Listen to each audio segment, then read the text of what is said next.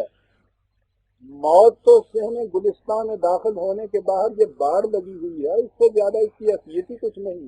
باہر ندی باہر والوں کو نظر آتی ہے، ندی تو آگے جا رہی ہوتی ہے، باہر والے اسے دیکھ نہیں سکتے، پھر اسے اندر والے دیکھتے ہیں، کسی کا نام ہے موت قرآن کی روح سے۔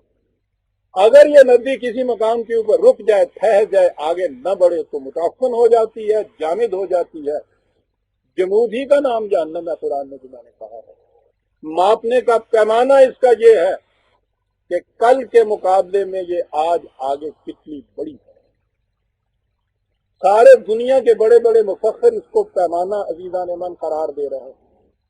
ڈینامک لائف ہونی چاہیے، اس میں موومنٹ ہونی چاہیے، اس میں حرکت ہونی چاہیے، قدم آگے بڑھنا چاہیے۔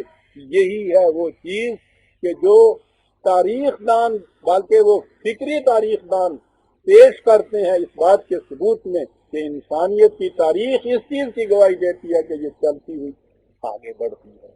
یہ ہے عزیزان من بنیادی نقطہ کاروان انسانیت کا۔ مذہب کی دنیا میں یہ ساکت اور جامد ایک مقام پہ کھڑی ہے۔ مذہب کی دنیا میں پوچھا یہ جاتا ہے ہر شخص سے کہ بتاؤ اس سے پہلے والے یہی کرتے تھے؟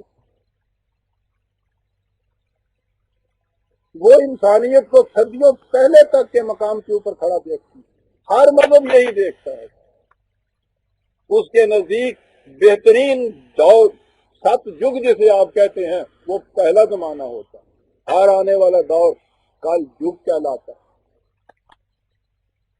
یہ تصور مذہب کی دنیا میں تھا، پھٹک کے رکھ دیا حضور نے یہ کہا کہ خیر القرون کرنی، کیا کہتے ہوتے پہلا دور ست یگ تھا، یہ کل یگ ہے، میرا زمانہ بہترین دور ہے زمانے کا تھا اللہ۔ اور اس کے بعد یہ کہہ دیا یاد رکھو میں تمہیں 4 لفظوں میں ایک اصول حیات دے کر جاتا ہوں، زندگی کو اس کسوٹی کے اوپر پرکھتے چلے جانا، دیکھتے چلے جانا، تمہیں معلوم ہو جائے گا کہ تم دین کے مطابق زندگی بسر کرتے ہو یا ہلاکت کے گڑھے کی طرف تم چلے جا رہے ہو۔ اور وہ 4 لفظ وہ ہیں عزیزان من، معلوم نہیں وہ دکھی ہے یا نہیں، وہ 4 لفظ یہ ہے عزیزان من، میں تو جو اس کے اوپر غور کرتا ہوں عزیزان من آسکتا رکھتا ہوں، جھوم اٹھتا ہوں۔ یہی وہ چیزیں تھیں کہ جنہوں نے حضور کی صداقت کو میرے دل کی گہرائیوں میں پیوست کر دیا۔ 4 لفظ ہیں عزیزان من کہ من استوى یوماہ فہو مغبون، یاد رکھو جس کا آج اسی طرح کا گزرا جیسا اس کا کل گزشتہ کا گزرا تھا اور وہ آگے نہیں بڑھا، سمجھ رکھو کہ وہ تباہ ہو گیا۔ اللہ، ایک قرن، ایک زمانہ، ایک ایج، ایک دور، یہ تو ایک طرف رہا۔ ایک دن من استوى یوماہ فہو مغبون، جس کے 2 دن ایسے ایک جیسے گزر جائیں، کل کتنا ہی اچھا کیوں نہ ہو، اگر آج کا دن بھی اتنا ہی اچھا ہے، اس سے زیادہ اچھا نہیں ہے، تو کہا یہ بھی تباہ ہو جائے گا۔ آج کا سورج کل کے دن سے بہترین توقعات و آرزوؤں کا حامل بن کے تمہارے افق پر نمودار ہونا چاہیے۔ زندگی کو ڈینامک رہنا چاہیے، اسے آگے بڑھنا چاہیے۔